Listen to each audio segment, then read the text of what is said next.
The opening sequence of episode 12 continues that long list of examples where the series reframes what we've seen before to convey an entirely different message with the same exact scenes. And so, once again, we go over the history of what has happened so far, only this time, those same drums of war and battle chants we heard in the previous episode play over all of that. 850年 再び姿を現した I'd even go as far as to say that some of these scenes are actually meant to feel almost whiplashy. For example, as Armin casually explains that a fifth of the population died.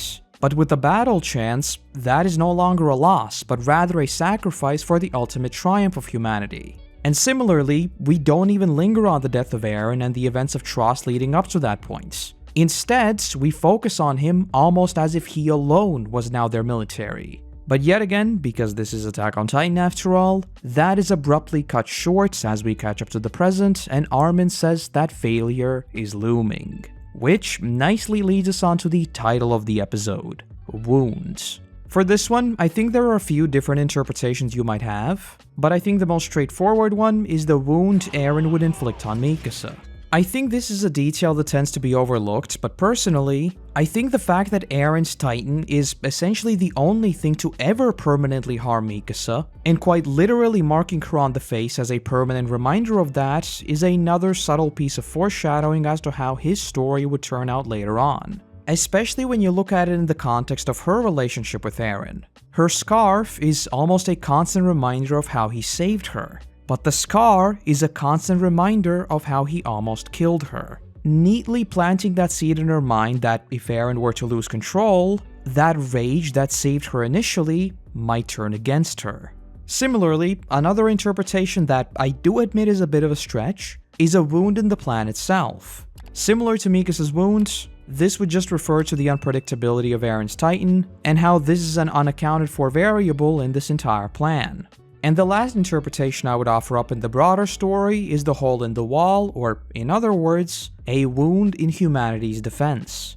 I think this one's pretty self-explanatory, so there's not really much else to say there. There is a wound, so we want to patch it up, and that is exactly what this mission is about.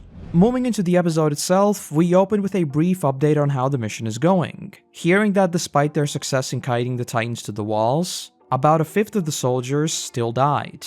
In a broader sense, I think this is another case of us now moving on to the bigger story. So despite the substantial number of fallen soldiers, we simply look at the macro view of all of that. Unlike in Eren's mission where each and every death was extremely personal, in a mission of this scale and importance, they simply don't have the time to linger on any given person. And in story, Pixis largely echoes just that, saying that the soldiers did not die on their own, rather they died on his watch and he's not even opposed to calling it murder.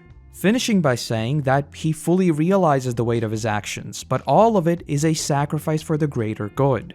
Again, I think there's a very good reason why the first proper scene we get with Pixis is him playing chess. So if we extend that chess master analogy here, he is simply sacrificing pawns to ensure victory. It is still a sacrifice, but one that he is willing to make because he believes that it's the most rational option.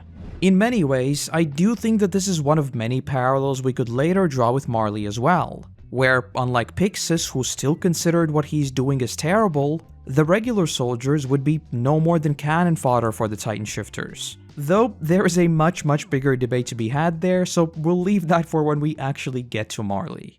Returning to Eren and Mikasa, just like we saw during the last moments of the previous episode, Eren's Titan is completely out of control at this point and he throws a punch at Mikasa, scarring her in the process. Again, the hand-drawn animation here is excellent, and I love how weighty Eren's movements feel here. Though in story, obviously everyone is immediately flabbergasted as to what suddenly happened to make Eren turn. And it's then that we get this incredible scene of Mikasa jumping right up to Eren's face to try to calm him down.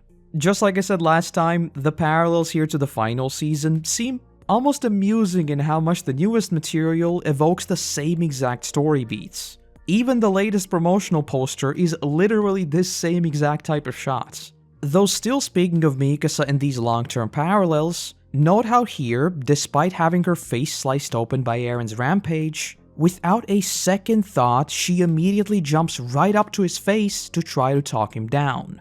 Despite him clearly striking her more than once at this point, to her, it is never a question of danger. All she has to do is just remind him of who they actually are. But then when we flash forward to the final season, it begs the question of how such an interaction would go with Eren's founding titan.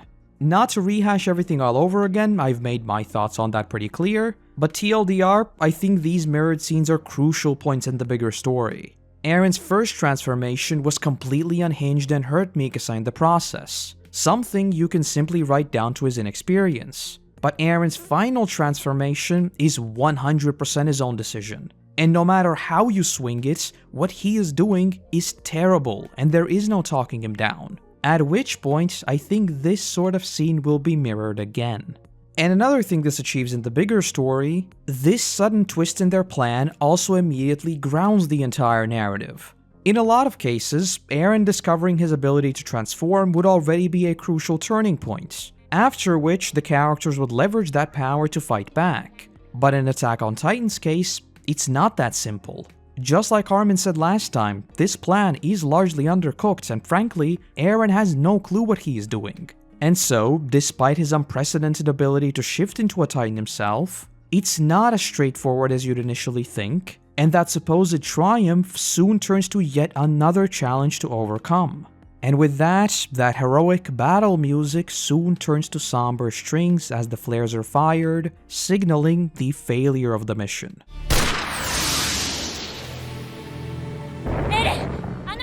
And as Eren punches himself, we see this absolutely excellent exchange between Mikasa and the others. Many of them begin saying that their only viable option is to leave him and retreat, at which point Mikasa gives them the good old death stare. And as much as this may seem like Mikasa simply being threatening, I'd argue that this is yet another way of further characterizing Pixis, because again, he chose the right guy. He saw things in Ian that made him the perfect lead for this mission.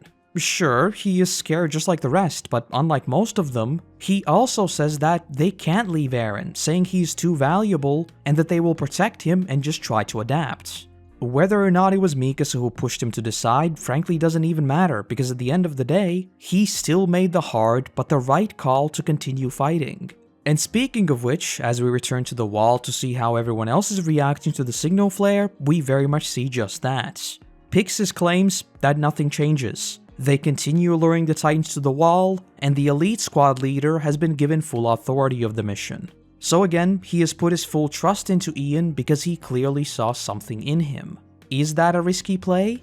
Well, to some extent, sure, but as he said last time, if this mission fails, the walls become a ticking time bomb anyway. So withdrawing now is certain death, while pushing forward has at least some chance of success. So is that really that big of a gamble? Returning to the squad on the ground though, we see that tension is still flaring up and some among the elites are more than happy to leave Eren behind. That is, until Ian pulls rank and tells them that Eren holds valuable potential for mankind, and that they're putting everything on the line to protect him. But I think the line that hits the most here is, unlike us, there's no replacement for him after all. In my mind, this draws a clear separation between everything we've seen thus far and everything to follow. Because so far, the Authority has been a narrow-minded coward who pulled rank on anyone and everyone as long as it meant protecting himself and avoiding any potential mishap. But here, we see Ian do the complete opposite. He pulls rank not to get them out of trouble, but to force them to stay and fight alongside him. This is what it means to be among the elite. He sees the bigger picture and accepts the fact that at the end of the day, he is expendable, even explicitly saying, "It's tragic, isn't it? But it's the only thing left for us humans to do." And yes, it's as he says, it is tragic, but that is the reality of things. If they wish to fight for mankind, they need to put mankind on the forefront. And in this case, that is unfortunately Eren and not exactly them. And the sound design throughout this entire sequence is also just pure perfection. The way we swing from those triumphant chants at the end of the episode into uneasy, almost horror-like music when failure looms, and now into almost hopelessness as Ian is faced with the reality of death, complete and utter perfection.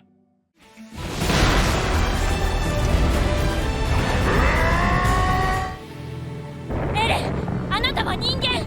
あなたは And then that fisheye distorted shot as the clouds circle them. Oh, this entire sequence is just peak Attack on Titan in how many emotions it conveys. And to those of you who happen to watch my Chainsaw Man ramblings, it's scenes like these that just make me so sad we don't get more of these sorts of mature and dark series where screaming louder doesn't solve all problems. Without going on an old man rant, it feels like nowadays every other series is an isekai with a 13-year-old protagonist who acts like a 27-year-old because we gotta exploit that middle school demographic and churn out the most tropey shows of all time. But with Attack on Titan, as I've said a million times, I love myself a good tragedy, and this scene here is exactly that. Alright, getting back on track, we see Ian casually tell Mikasa to go protect her lover. To which she, of course, awkwardly responds, no, he's just family, because yeah, sure he is. But more importantly, we see that Eren's Titan is not regenerating. The whole regenerating aspect is one we've discussed before with the whole Eren steaming head incident before he even knew he was a Titan, so there is another lengthy debate to be had around how one's connection to the Titan controls the regenerative aspects and all of that, but without getting stuck in the weeds too much, I just want to mention that this isn't the last time we'd see this sort of abnormal behavior from one of the shifters, as during the attack on Marley, Reiner's healing too would be essentially turned off as he almost gave up on fighting. And because this is overanalyzing, I might as well point out some very minor parallels here between Eren and Reiner, as both were forced back up by those close to them. In Reiner's case, it was of course he himself who chose to give up initially, whereas Eren just has absolutely no idea what he's doing. So it's not quite one for one, but hey, interesting to think about regardless. And in the midst of all of that, we also have Armin, who quickly turns out to be one of the most important players here. Mikasa of course says that she should just focus on protecting Eren, saying that she wouldn't be able to figure out what's going on with him regardless. But lucky for her, Armin is there to complete their dynamic trio, as quite literally the first thing he does upon seeing the flare is head right for Eren to do just that, to figure out exactly what went wrong. This is largely his plan at the end of the day, so even aside from the obvious personal connection to Eren and Mikasa, there is also likely some professional guilt mixed in all of that. And before we get to that, we get to the midcards, which are pretty straightforward this time around, once again detailing movement with the ODM gear. But this is one I honestly find a tad amusing, as one of them talks about how they perform tests where the recruit's lifeline is cut to observe their reaction, saying that it is far from safe, but those who died during it wouldn't have been fit to fight the Titans anyhow. Which is like, you know, not exactly cool. Jokes aside, we then cut to Eren within the Titan where, number 1, we once again hear the beating of his heart, referring back to the episode 8 title and Mikasa checking for Eren's heartbeat after he came out of the Titan originally. But importantly, we see that Eren is also in a pseudo-dream state of sorts and not really knowing what's going on. In the meantime, the soldiers are basically told to act freely. Things are getting out of control quickly and they begin to realize that the Titans are attracted to Eren, so at this point, all bets are off and all that's left to do is survive the onslaught while doing their best to protect Eren. And before we move on, I've seen a few people ask why do pure Titans even attack Eren here? And the explanation is actually super straightforward. Remember that each and every pure Titan is a person who was turned into a Titan, so their only subconscious goal is to turn back into a human themselves. I think that is also a reason why we heard earlier in the series that they never touch animals. There's simply no reason for them to do that. Instead, they target humans, or better yet, other Titan shifters. During the whole Rod Rice Titan arc, we saw exactly what that looks like. For Titans, they see individual lights, each one representing a human, so that's exactly what they target, even if it is inside another Titan. Because again, remember that if they were to ingest a shifter's spinal fluid, they would obtain that shifter's power and turn back into a human themselves. I think what complicates this for a lot of people is the fact that Zeke, Annie, and even Eren, if he is exposed to royal blood, have powers that affect pure Titan behavior. But those are obviously meant to function very, very differently, and we'll probably get around to talking about those on a case-to-case basis. So for now, that's where I'll leave it. As for Armin, he makes it to Eren, where we get a number of really interesting scenes. We see Mikasa call to him, catching him up on everything that has happened and finishing by saying that at this rate, they'll be overwhelmed by the Titans. And at that moment, Armin realizes it is do or die, and so once again, he gambles it all. He remembers from where Eren emerged last time, and bets everything on being able to cut him out himself. We've talked a lot about Armin's way of strategizing and how, just like Erwin, he tends to play all or nothing. But I think it's worth talking about this decision for just a moment longer. Because sure, on the face of it, he's going to try to cut out Eren and it's no big deal. But try to put yourself in that situation. He is literally cutting at the weak spots. Something he has always learned is the one and only way to eliminate a Titan. And frankly, he is doing it near blind. It might as well be brain surgery for him. One wrong move and he will kill his best friends. And what I think is the absolute best part here is that the strike is not perfect and he goes right through Eren's arm. Because yes, he isn't perfect and frankly, he is no more than a young kid at this point. It ultimately doesn't really change much in the story, but I like this slight bit of realism because yeah, there is a very good chance he would indeed miss. Though before we get to the big Eren Armin sequence, we jump over to the rest of the soldiers trying to fight their way through the swarms of Titans. As usual, there is plenty of brilliant animation in here, and purely from a nostalgic point of view, this feels like peak early Attack on Titan. I think everyone remembers playing that little online game where you could swing around Trost and kill Titans because, let's be real, each and every one of our monkey brains was flaring up while watching this, and it's ridiculously iconic for a reason. This is just really cool. But in story, similar to the initial events of Trost, Jean is once again between a rock and a hard place, with his ODM gear malfunctioning and him being forced to run off on his own. I think much of this is just his little development arc, as the contrast between him at the start of the mission and now is pretty clear, where despite the, let's be honest, pretty bleak circumstances he is in, he still asks, will this work out somehow? Which is clearly a pretty big far cry from when he was completely defeated at the start of the arc. But returning to Armin and Eren, we get what is hands down the most interesting scene in this episode for me, as Armin tries pleading with Eren, reminding him of their dream. Number one, the shot of Armin literally enlightening Eren is very on the nose and I absolutely love it. And you could also draw some very long-term parallels in how Armin was always merely looking in on Eren's story and ultimately never understood the true extent of his dream. But I do admit, that is a stretch. But number two, the scenes of Eren and his family are so eerie, and I still distinctly remember having a tinfoil theory that is foreshadowing Mikasa's death, because I mean, look at this. 2 out of 3 of those people are already dead. Clearly, that turned out to be wrong, I think? And on top of that, I've seen people say that Eren becomes a villain out of nowhere, but like, are we watching the same show?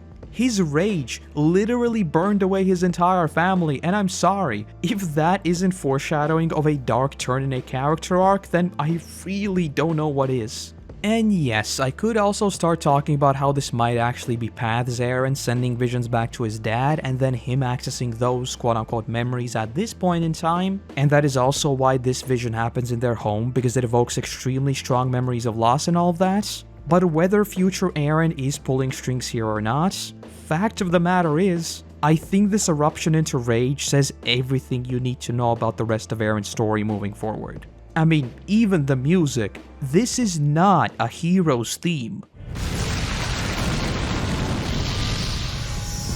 And with that, once again, let us jump right into episode 13, where this time the opening sequence is very much just recap as we get to the absolute climax of the Trost arc. In this one, we literally go through all of the emotions. From triumph of Eren's appearance to all of that being thrown away as Eren turns on his own, to him ultimately erupting in primal rage, this one has it all, nicely leading us into the final stretch of the first major arc of the series. As for the title, Primitive Desire. In my mind, this is in reference to Eren and his almost pharaoh-like tone when he states that he wishes to slaughter all of the Titans. So if you ask me, it's this primal desire that the title is referring to. Safety that is achieved through overwhelming power. Though moving into the episode itself, following this point, it is just firing on all cylinders as we see the absolute climaxes of the plot thread so far. And all of that begins with Jean. I think the best way to describe what we see here is basically his gauntlet of survival. First off, he tries grabbing the ODM gear off of a fallen soldier, but a Titan pops up behind him who Marco then proceeds to kite away. I think this is once again drawing a line between how it was before Eren's appearance and what it is like after. Initially, the idea of going up against Titans was terrifying, and after the death of Eren's squad, most of them had essentially just given up. Here on the other hand, Marco is single-handedly swooping down to kite it away, showcasing just how much their outlook has changed in this comparatively very short space of time. Ditto for Connie, who swoops down and literally kicks a Titan out of the way. This is one of those scenes that I think is really surprising in how well it works, because let's be honest, it is pretty silly, right? Yet it is also dead serious. And so despite the whimsical shenanigans of Connie literally kneeing a Titan in the face, that tone is never undercut. And after all of that, we get yet another ODM Gear sequence which we frankly do not deserve, as Jean finally makes it back up to the wall. I'll mention it a whole bunch more times throughout the rest of the episode, but these are the sorts of scenes that really make Trost peak early Attack on Titan for me. Just how hectic this entire fight for survival is, all ending in just pure eye candy as we get the fully fleshed out ODM Gear sequence, pure perfection. But as great as that is, it does not live up to what happens next. Because once again, we cut to dead silence, and almost like with the Armored and Colossal way back in Shiganshina, we only hear the lumbering footsteps in the distance. Only this time, instead of the Colossal's theme kicking in, it's those same battle chants we heard before.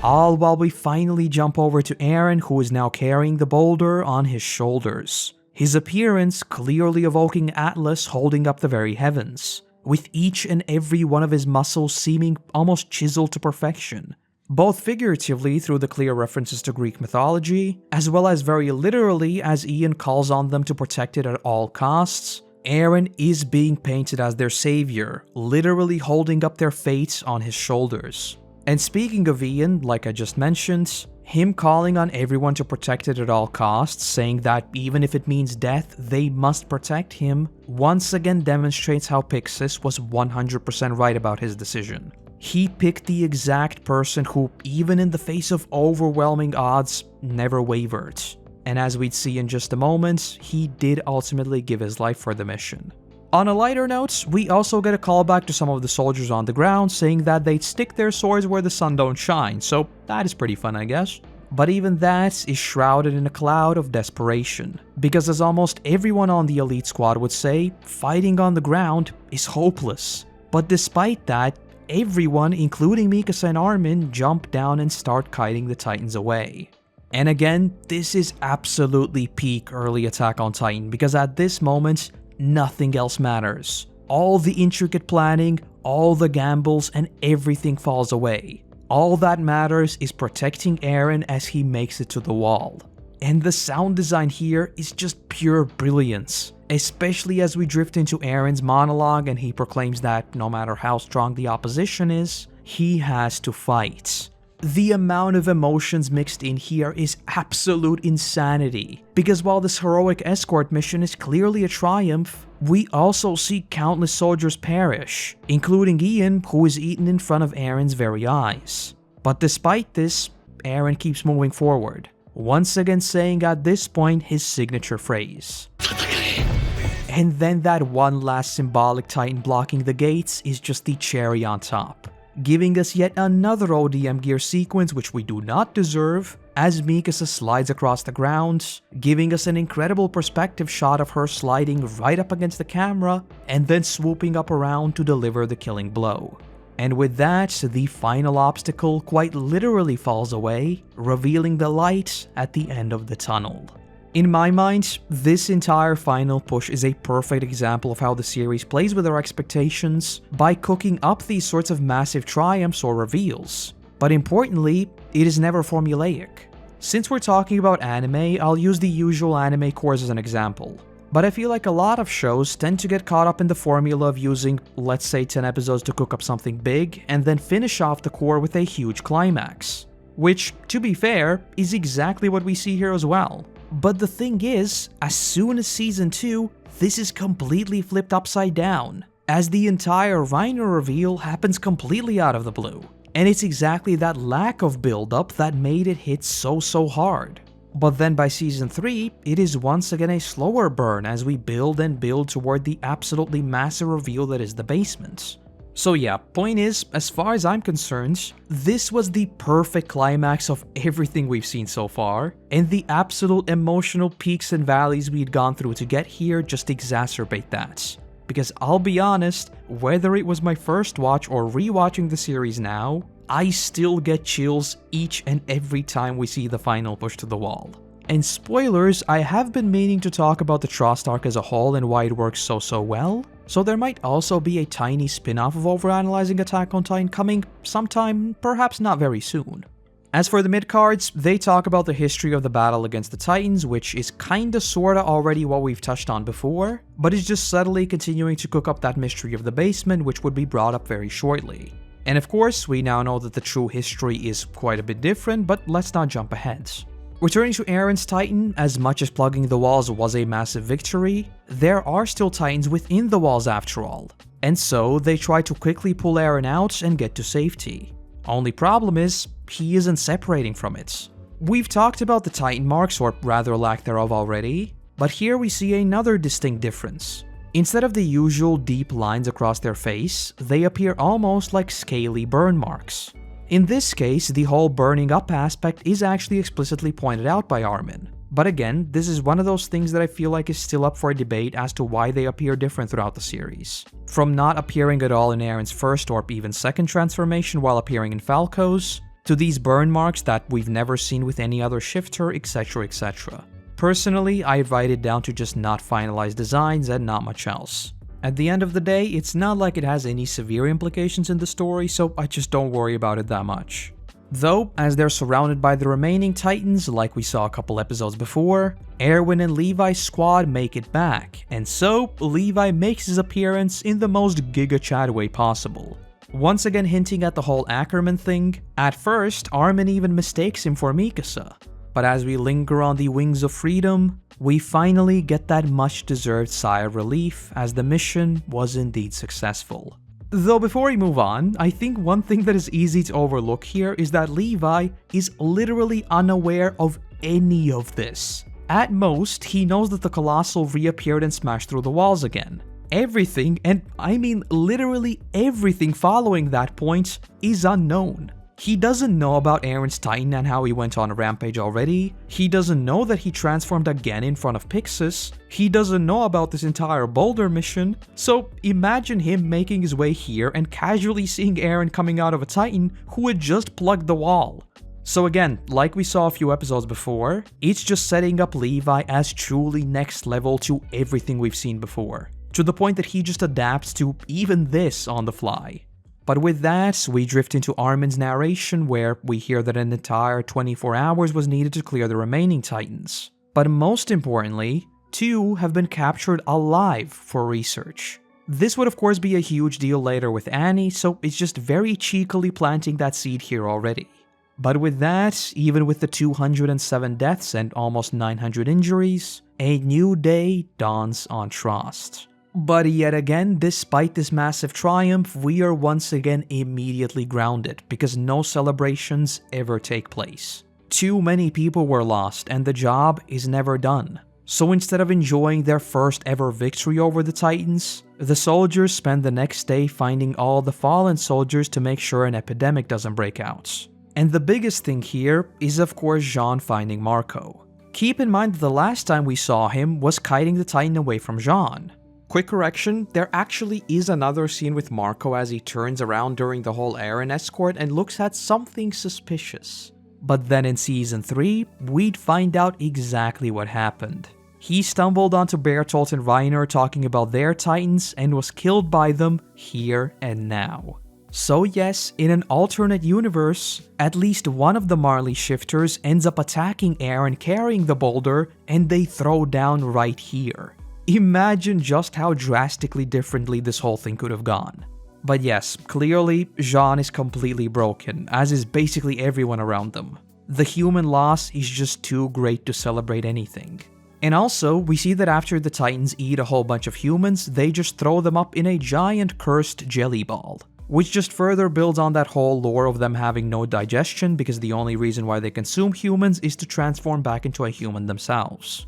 But another important detail, we see Annie apologize and she is actually super shaken up about everything that happened.